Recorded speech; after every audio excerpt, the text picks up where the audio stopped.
homemakers, this is another project I made for the Tim Holtz Eclectic Elements Frightful Substrates fabric release. And again, that's a long way of saying I made these candy corn for the Tim Holtz Halloween fabric release. So the substrates are the canvas portion of the release. The rest of it is quilting fabric, and then Free Spirit Fabrics also released some solids that went with this release as well. So lots of options for Halloween, and hopefully you can check your local craft store.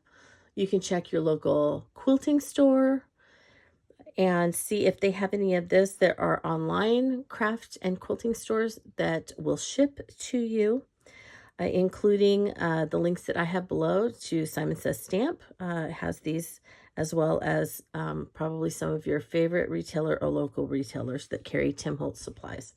Okay, let's talk about how I made these. So I saw a lot of these on Pinterest, and I decided I wanted to give them a try.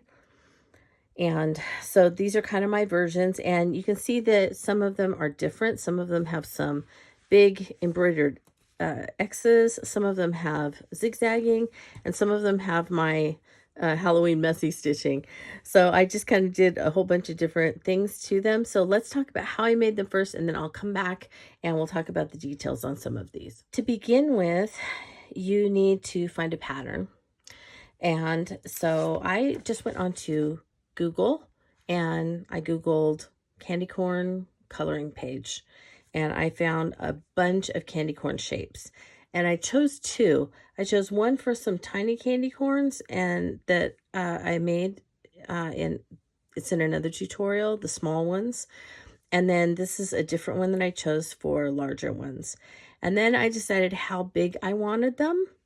And so I sized this one to be, and I'm going to say 5.5 from the tip to the bottom.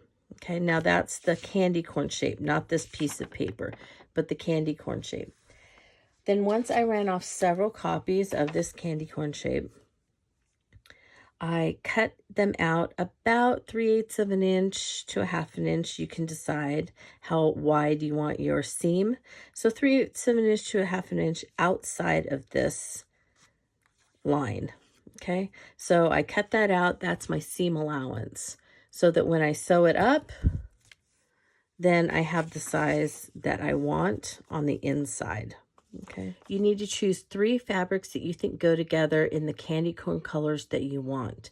So for example, for some I chose these 3 fabrics.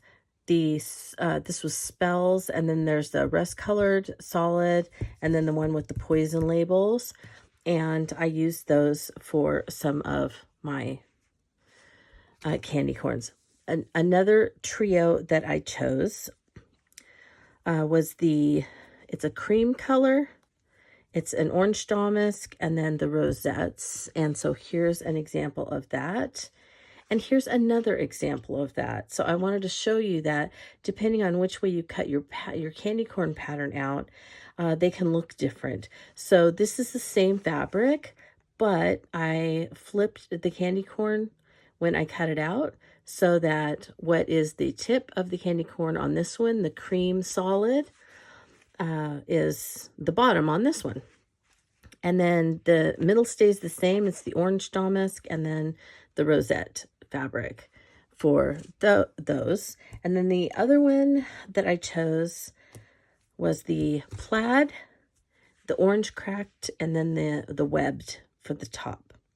Yep. Once I had my pattern, then I determined how wide I wanted my stripes, and then I needed to cut some strips of fabric so that I could sew them together to make the fabric wide enough for me to be able to cut my candy corn out of it. All right, so here's what I ended up with. I'll write it on this one for you. My bottom pieces were 2.5, my middle was 3.5, and this one was 2.5. I don't have a rotary cutter or anything like that, so this is how I measured and cut the strips to make the candy corn. So I want this to be either the bottom or the top. And as you can see, I have it folded. I have the selvage ends together, and then so it's folded in half the whole length of the fabric, and then I folded it again so I don't have to cut as much, and it's even all along the edge. So I'm going to measure 2.5 inches. So that will be, let's see, 1, 2.5. So I'm going to put that there. And I just marked with a pencil. And then I went along 2.5. And I marked with a pencil. And I did that all the way along. Come back down here.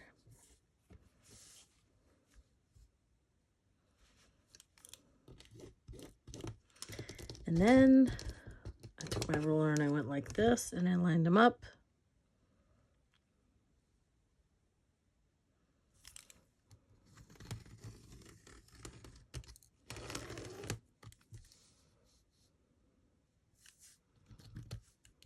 And since I'm cutting along it and then I'm going to be sewing, I'll never see it. Then I just cut with my fabric scissors along the line.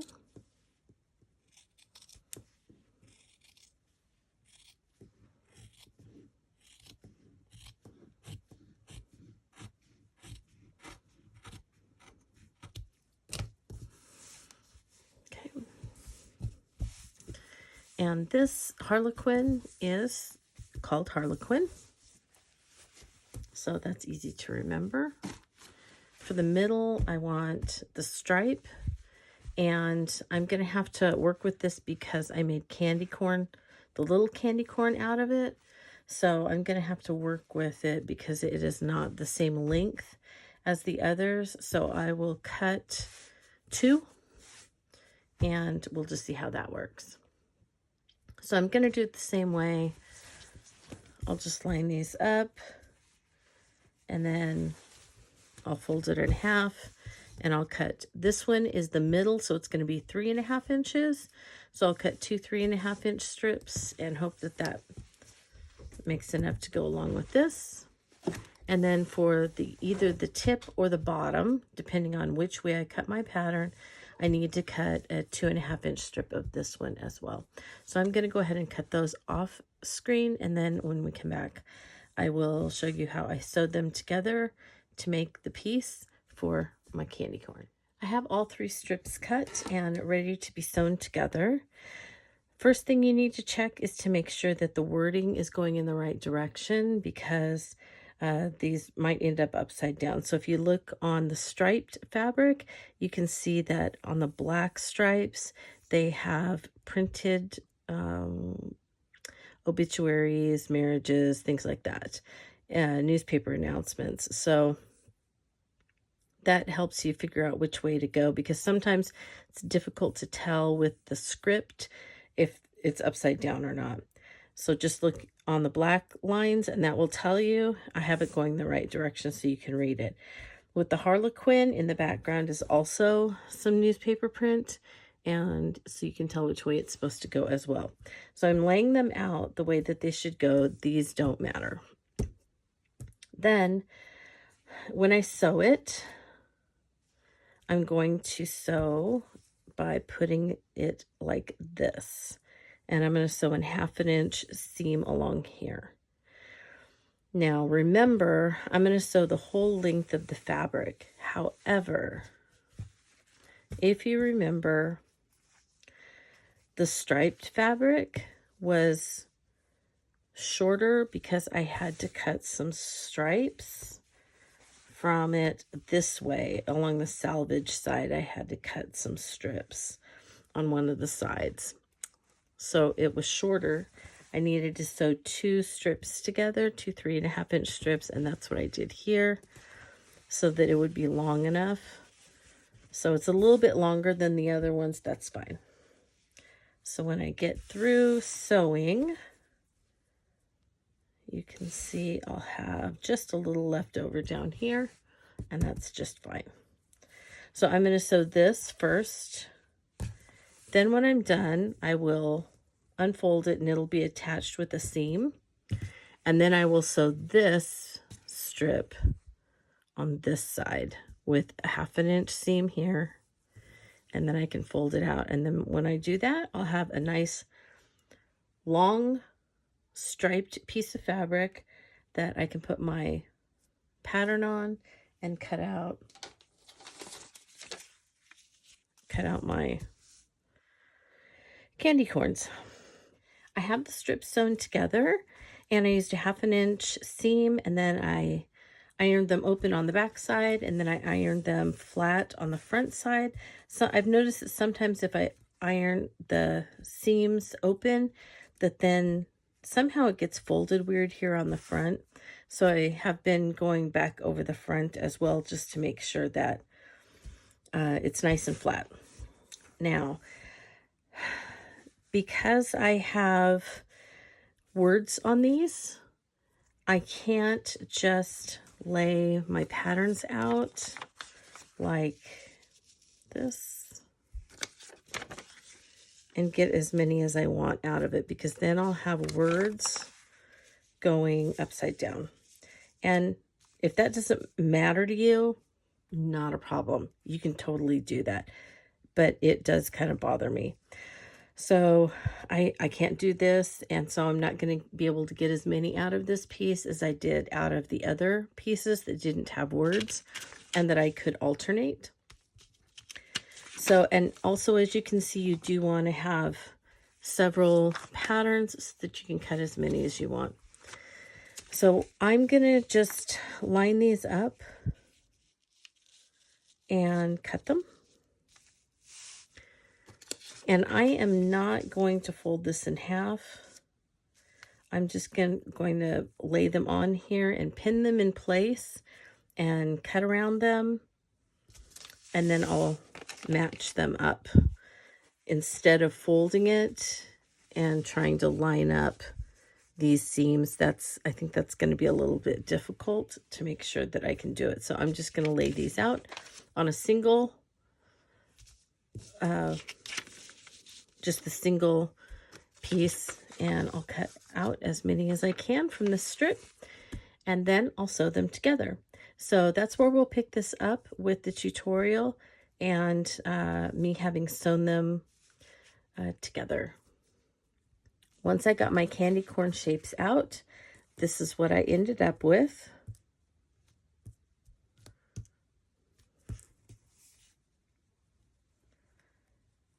And super cute. So now, if I'm going to do anything to these before I sew them together, I need to either embroider, and I just did that by hand. And it's kind of difficult to get it tight because I didn't put it in a hoop or anything. I just sewed it by hand and did some stitching only on the front. Same thing on these. Well, actually, these I went ahead and just did, I zigzagged across both. That was super simple. But the messy stitching, it's really easier if you just do it on one. So I did that just on the front of this one. Okay. So if you're going to do messy stitching or zigzagging or embroidery, do it now. Then you want to put the right sides together. So this one's ready to sew. I'm going to put the right sides together. I'm going to make sure that my seams are lined up.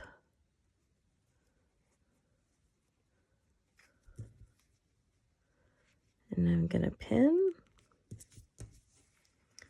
Checking again. I'm pinning.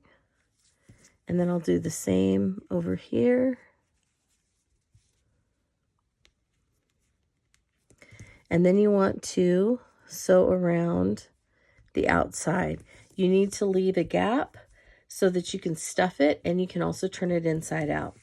So that's what I've done here, and I did it in black so that you could see it.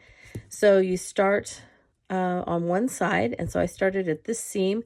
I back stitched so that when I turn it inside out, it won't come apart and make a bigger opening. So I back stitched, then I sewed all the way around and came back to this seam and back stitched, and then that left me the opening for me to turn it around.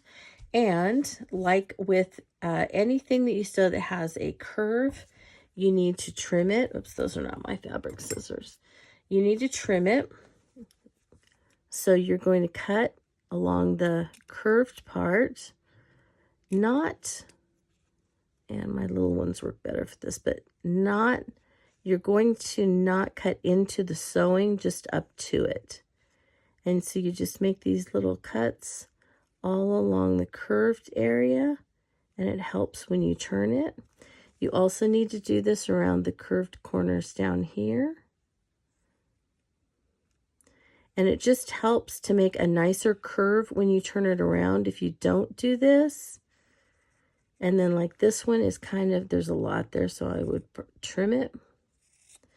If you don't do that, what will happen is that it doesn't make a nice curve, and it actually kind of balls up in there and it makes a big mess. So cut close to the seam, but not through any of the seams, just up to them. And I'm going to go ahead and trim this one a little bit.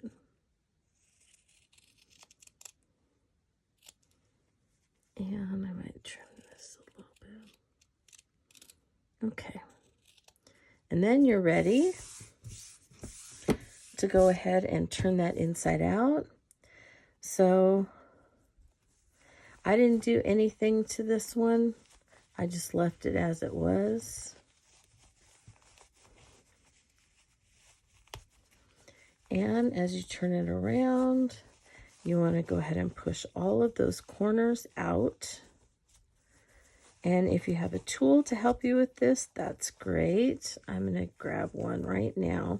The one I've been using, because I can't find the thing I used earlier this year, this is my sticker thing. It was a sticker remover that I bought through Creative Memories years ago. And so it's not sharp. It's just very thin plastic. And it's also not pointy, so it's not going to go through the fabric. But it allows you to kind of go through.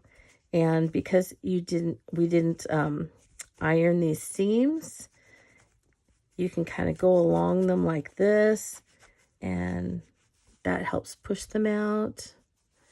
And then these corners down here, you're going to push those out all the way around, trying to make them curved as best that you can.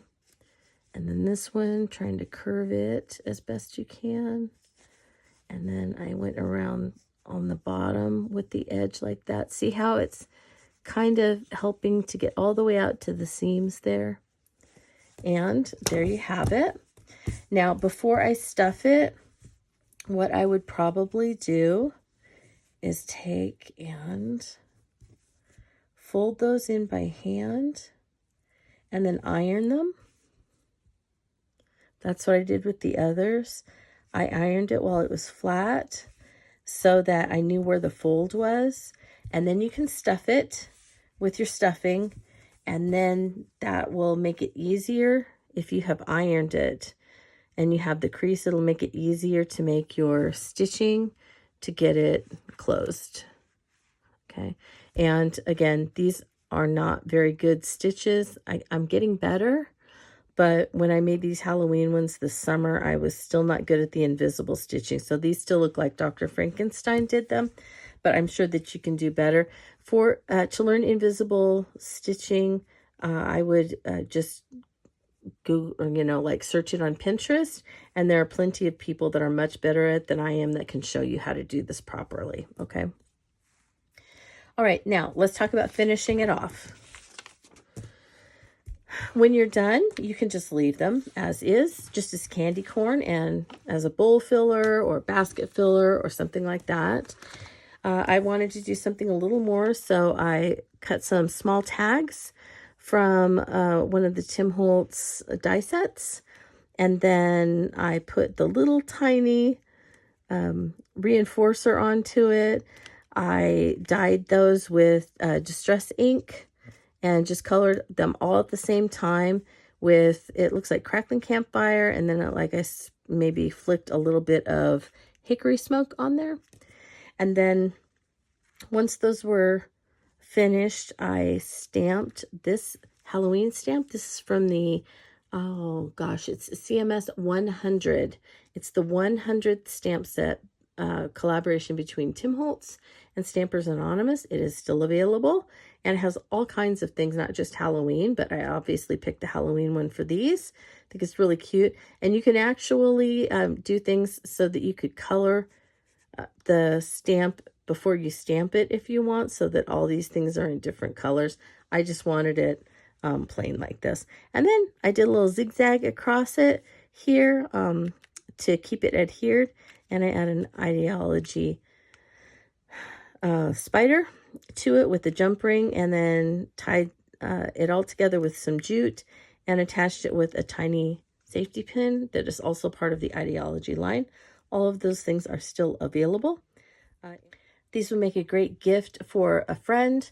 If you do the you've been booed in your neighborhood or in your friends group or among your colleagues at work or something like that, I think these are really great to add to a little gift like that. That is it for my tutorial. I hope that you enjoyed it as much as I enjoyed making these fun candy corns. And if you have any questions, as always, please ask in the comment section for this tutorial or on my blog at playswellwithpaper.blogspot.com. I'll be very happy to try and answer to the best of my ability. And with that, I want to wish you a very creative day.